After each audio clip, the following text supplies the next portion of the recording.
I'm 29 now and I've had a lot of horrific experiences, but nothing sits in my brain the way one night from when I was 15 does. It was my first real babysitting job that wasn't just watching a cousin for an hour while my aunt ran to the store. This was a family friend. The kind where your parents know their parents and everyone assumes it's basically safe by default. They're cool with me telling the story online. So, their names are James and Karen, and their son Tommy was 5. They lived in a nice house in a quiet, normal neighborhood. Looking back, that's part of why it messed with me. It didn't feel like the kind of house where anything bad could happen. It felt like a normal place like where I grew up. It was a Friday night in early fall. My parents dropped me off around 6:30 and James and Karen were already dressed up. James shook my hand like I was applying for a job at his office, and Karen kept calling me a lifesaver. James and Karen went over the basics like when we eat, what we eat, when his light's out, and keeping his door cracked open. If he has to use the bathroom, walk him there because he sometimes gets scared in the hallway at night. James also pointed out the locks. There was a front door lock they never used because they came in through the garage. The back door, though, was the one I'd use if I needed to step out onto the deck. He mentioned I'd have to lock both the locks, and he pointed to the deadbolt up top and the regular doorbell lock underneath. I nodded like I understood. I thought it was obvious. I thought a lock was a lock. They left around 7. As soon as their car pulled away, Tommy asked if we could play board games and hide and seek. And the hide and seek I tried to talk him out of because the house was bigger than I expected and I didn't want him hiding somewhere stupid and getting hurt. We compromised by playing a simple card matching game at the coffee table, then a video game on the little console in the family room. It was one of those kids' games where you basically just run around collecting stuff and the character can't really die. Around 7:45, I heated up the food Karen had left. It was mac and cheese and chicken nuggets. Basically, babysitter cheat code. Tommy ate in front of the TV, which his parents probably didn't normally let him do, but I wasn't trying to be the strict babysitter on my first paid job. After dinner, we brushed his teeth and went to his room. His room was on the 2nd floor. The house had this wide hallway that ran past a couple bedrooms and a bathroom. Tommy's room was at the end, and it had a small closet with sliding doors. Inside, from what I could tell earlier when he grabbed a toy, it was mostly little kid clothes and some storage bins on the top shelf. His room had a hamper in the corner by his dresser, one of those tall ones with a lid. There was a nightlight on his dresser that glowed soft yellow. I tucked him in and read him a short book, and as I was walking out, he asked if I'd stay in the hallway for a minute. I stood outside his door and listened to him rustle around for maybe 30 seconds. Then his voice went quiet and I figured he was settled. I left his door cracked, like they said. Karen had showed me the guest bedroom where I could hang out once Tommy was asleep. It was down the hallway from Tommy's room closer to the stairs. It had a small TV, like a spare room TV, and a bed with a comforter that looked like it was never used. I turned the TV on and flipped through the channels until I found some random show. I lay on top of the bed, shoes off, phone in my pocket. It felt like the job was basically done, but that lasted maybe 40 minutes. I was half watching the TV when I heard soft footsteps in the hallway. I looked up, and Tommy was standing in the doorway of the guest room. He was rubbing his eyes and holding a stuffed animal. His face didn't look sleepy, though. He looked scared. I asked what was wrong. He didn't come in at first. He just whispered, "Sarah." I motioned him over and he walked in slowly like he didn't want to turn his back to the hallway. He said he heard something in his closet. I tried to assure him it was likely a house settling noise that houses creak a lot. He shook his head fast, saying no, it was more like a scratch. I still knew it had to just be typical toddler imagination. I told him there were no monsters in his closet and asked if he wanted me to check. He nodded, and I walked him back to his room. I turned his light on fully and looked at the closet. The sliding doors were closed. I slid one open and peeked inside. Admittedly, I took just a quick peek because I knew no one was in there, and I just saw a bunch of clothes. I even pushed some clothes aside like I was actually searching. I slid the door closed and saw relief on his face. I tucked him back in and went back to the guest room, but 15 minutes later I heard footsteps again. This time, Tommy came in quicker, and he was more upset. He said, "Sarah, the closet door moved." I sat up and tried not to show annoyance, even though I felt it for a second. I tried to stay patient. I said, "Okay, let's go check."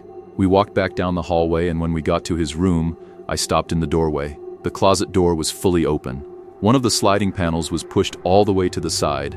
I stared at it for a second, and I remember my stomach doing this little drop, not because I thought someone was in there right away, but because it didn't match what I remembered. I knew I closed it. I looked at Tommy and asked why he opened that in a tone that would imply, "I'm not happy." But the way he swore he didn't, it didn't come across like he was lying. I walked over and slid the closet door shut. But the thing is, the way it closed, it didn't feel like it could have drifted open on its own. I gave Tommy a look meant to imply that I knew he was playing around with a door, maybe trying to scare me. I tucked him back in and told him he was fine and to go to sleep. I left the room, and on the way back to the guest bedroom, I caught myself listening for sounds behind me like someone was walking in the hallway. I told myself to stop being stupid. I was 15 in a family friend's house on a safe street. About 10 minutes later, instead of footsteps, I heard Tommy call out. It wasn't a scream, but rather a shaky raised voice like he was trying not to yell, but needed me. It came from his room. I got up and walked out. As I got closer, I could hear him crying softly. I stepped into his room and saw him sitting in bed with tears on his face. I immediately looked at the closet. The door was closed. That should have been reassuring, but it wasn't. I said, "Hey buddy, what happened?" He didn't answer right away. He just lifted his arm and pointed toward the corner of the room. I followed where he was pointing, and for a second my brain didn't process what I was seeing. There was a hamper in that corner, and behind it, pressed into the narrow space between the hamper and the wall, was a person crouched down. They were hiding, trying to make themselves as small as possible. The first thing I saw was a shoulder, then the shoes, then his partially hidden face, but I could see his eyes looking straight at me. The whole thing lasted maybe 2 seconds before my body reacted. I didn't scream, I simply decided it was time to move. So, I grabbed Tommy with both arms, yanked him out of bed, and picked him up like he weighed nothing. I backed toward the door, never taking my eyes off that corner. The person surprisingly didn't move at first. They stayed crouched as if they stayed still enough we'd forget he was there. I ran us toward the guest room and locked the door. I did my best to keep Tommy quiet as I called 911. I told the operator there was someone in the house. I gave the address and said I was babysitting, and there was a man in the kids' room. The operator asked if the intruder had a weapon. I said I didn't know. She asked if we were safe. I said we were locked in a bedroom upstairs. She told me to stay on the line. I kept expecting the doorknob to start turning, or expecting the door to shake. The operator kept talking to me to keep me calm, asking me to describe the person, but I couldn't. All I could say was I saw the person's eyes hidden behind a hamper. The eventual sound of distant sirens getting closer was the first time I was ever relieved to hear police sirens in my life. The operator told me to wait until an officer came to my door and identified themselves. When the police finally came upstairs, one of them knocked and said, "Sarah," because I guessed dispatch had my name. I unlocked the door and opened it, and 2 officers were there with flashlights. They looked past me into the room, then at Tommy. They had already done a sweep downstairs and didn't see anyone. They didn't have to kick the door down because the front door was wide open.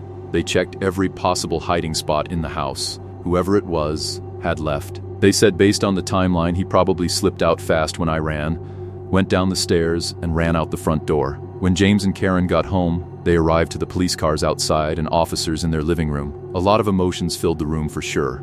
James asked me questions I couldn't really answer, just like the police did. The cop asked about the locks and entry points. James immediately went to the back door and checked it. I followed because I felt like I needed to see. The deadbolt at the top was unlocked. James looked at me and asked, "Did you lock both locks like I said?" I said, "I locked the bottom one." He said, "The bottom one pops if the knob gets jiggled." That's why he told me both. He wasn't raising his voice, but I knew he was upset. However, he didn't stay upset for long and was grateful I saved Tommy from danger. The worst part is thinking about what would have happened if Tommy hadn't come to get me. If he'd stayed in his room trying to be brave while that person was in there, or if I'd been downstairs messing around on my phone not paying attention, or if I told Tommy to go back to bed without checking. So to parents or babysitters or anyone out there who takes care of kids, don't always dismiss the things they say as just their imagination. The third time I babysat Ryan was the only time I was ever asked to stay overnight at someone else's house. And it's also the last time I ever babysat for anyone at all.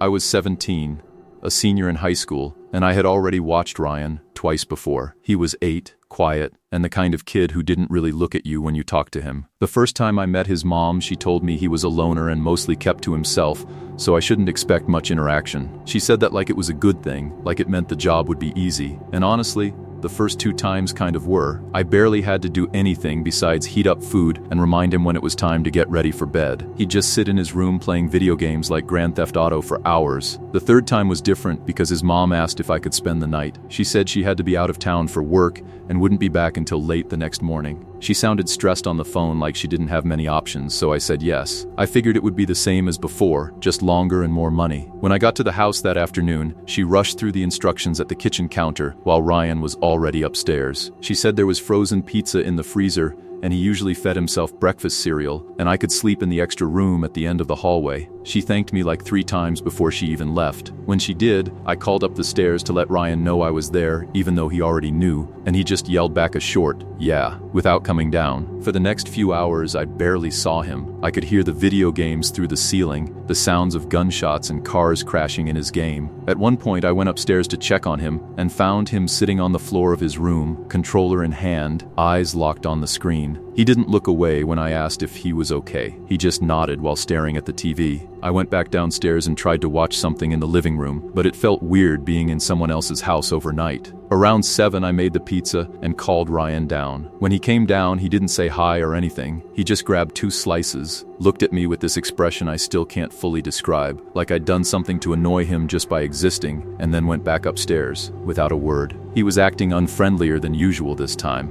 I stood there in the kitchen, holding my own plate, feeling awkward and kind of unwelcome in a house I was supposed to be in charge of for the night. I figured he was just a weird kid and didn't take it personally. After I cleaned up, I went upstairs to get ready for bed. The guest room was basic and small. I left the door half open because I didn't like the idea of being fully closed in. I was sitting on the bed talking to my friend Mia when I got this strange feeling like I was being watched. I looked up and saw Ryan's head slowly move back out of view from the crack in the doorway. He had just been standing there looking in. I laughed a little because it startled me more than anything, and I called out to him asking what he was doing. He didn't answer. I heard soft footsteps go down the hallway toward his room. I remember thinking it was kind of funny, like he was just being a nosy kid, and I didn't think much of it after that. Around 11:00, I put my phone down and turned off the lamp. I rolled onto my side and closed my eyes, trying to fall asleep.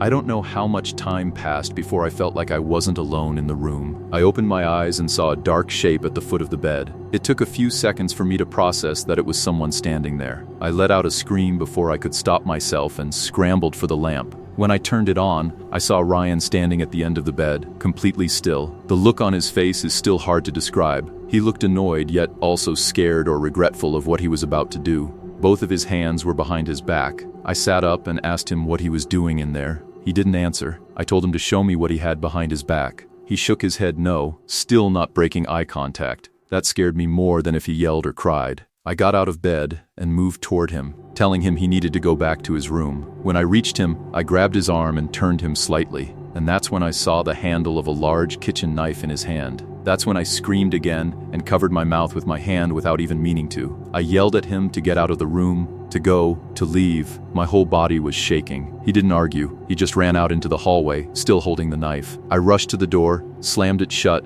and locked it. I fumbled with my phone trying to call his mom because my hands were actually shaking.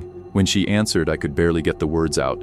I told her Ryan came into my room with a knife while I was sleeping. There was a long silence on the other end. Then her voice changed completely. She sounded horrified, like she had been expecting something bad, but not this bad. She kept apologizing over and over, saying she was so sorry and that she believed me. I told her I couldn't stay there. I didn't care about the money or anything else. I just needed someone else to come watch him. She didn't argue at all. She said she would call her ex-husband and have him come right away. I stayed locked in that room for almost an hour, scared shitless. Eventually, there was a knock at the front door and a man's voice calling Ryan's name. I cracked the guest room door and saw a man I recognized from a photo in the house. He went straight down the hall toward Ryan's room without saying much to me. I grabbed my bag, walked past them without looking into Ryan's room, and left the house as fast as I could. His mom sent me the money through Venmo later that night along with another long apology, but I never went back there. I never even babysat for another family after that. I feel like I was actually close to becoming a news article online about a babysitter getting murdered by a child.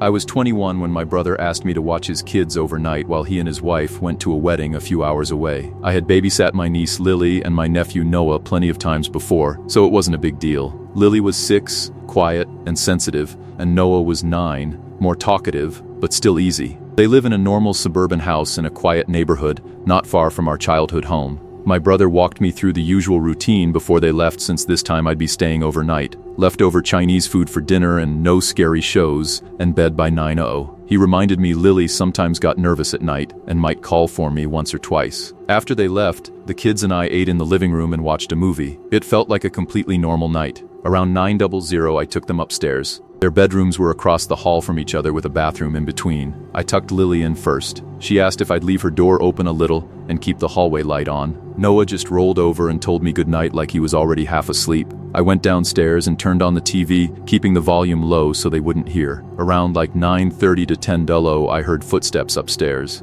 I figured Lily needed something. I started up the stairs, but before I got halfway, I saw her walking along the balcony toward the top step. She was standing there in her pajamas, looking down at me. I asked what was wrong. She said I already came in her room and told her to go back to sleep, but she hadn't been able to. I stopped on the stairs and told her I hadn't been upstairs since I put them to bed. She thought I was joking at first. She said I stood in her doorway a few minutes ago and told her everything was fine in a whisper. I told her maybe she was dreaming it and walked her back to her room. I checked her closet and under the bed even though I knew nothing would be there. She finally settled back in, but she kept watching me as I left like she wasn't convinced. I went back downstairs feeling slightly uneasy, but still telling myself kids mix dreams with reality all the time. About 20 minutes later, Noah came down rubbing his eyes. He asked why I came into his room. I felt a chill go through me. I told him I didn't. He said I stood by his dresser and looked at him, then walked out without saying anything. I tried to keep my voice calm and told him he must have been half asleep. But now this was weird because both of them said pretty similar things. Instead of going back to bed, he stayed next to me on the couch. Now, that was when I started to really listen to the house. Every small sound felt louder. I turned the TV off, and the silence literally made my ears ring. Noah noticed me doing this, and I think it started to scare him when I told him to shush for a second. I heard something upstairs. It was light footsteps running, and then I saw Lily running across the balcony upstairs and then racing down the stairs, screaming Aunt Sarah a bunch of times. When she got to the living room, I asked her what's wrong, and she started crying, saying there's someone upstairs. I think this was around the time my heart really started racing. They weren't playing a little kid prank on me. She was crying genuine tears. I asked her why she thought there's someone upstairs, and she responded saying someone came in her room again and said goodnight, but it didn't sound like me. I think by now I was internally freaking the hell out, but I told them to keep calm. I didn't want Lily to cause Noah to start crying now too. I told them to wait down here. I'll go check upstairs and be right back. And that's exactly what I planned to do. But I wasn't going up there without a weapon at this point. I went to the kitchen, secretly grabbed a knife, and placed it in front of me as I walked back into the living room and then up the stairs. The kids were still on the couch. I made it to the upstairs balcony that overlooks the living room. I did a little march as I walked across it to try to make them laugh, but it didn't work. As I passed the balcony and into the upstairs foyer that led to the kids' bedrooms, I can't iterate enough just how much I wasn't expecting what happened next. I heard something in Lily's room. I peered inside and thought I saw something or someone. I quietly said hello so the kids wouldn't hear, but I wasn't expecting someone to respond. In a very weird, high-pitched voice, yet still sounding like a grown man, someone said, "Aren't they just so special?" The voice sounded like it belonged to someone with mental issues, maybe not fully there. I then realized what I was seeing in the bedroom was a really tall person standing next to Lily's bed now. I'd guess like 6'4". They looked to be like 6 inches taller than me. My heart was in my throat. I turned and ran down the stairs and grabbed the kids. I told them, "Put your shoes on now. We're leaving." And Lily started to cry even more. I quickly saw why. Peering around the wall up the balcony upstairs was this grotesque-looking man doing peekaboo with his hands toward the kids. I said, "Forget the shoes," and ran the kids outside with me in their socks. We ran to a house a couple doors down where I saw lights on inside, and I rang the bell 5 times. The lady who answered knew Noah and Lily. I introduced myself and quickly explained the situation. She let us in immediately into safety. I got on the phone with 911 and stood on the front porch of this couple's house watching my brother's house.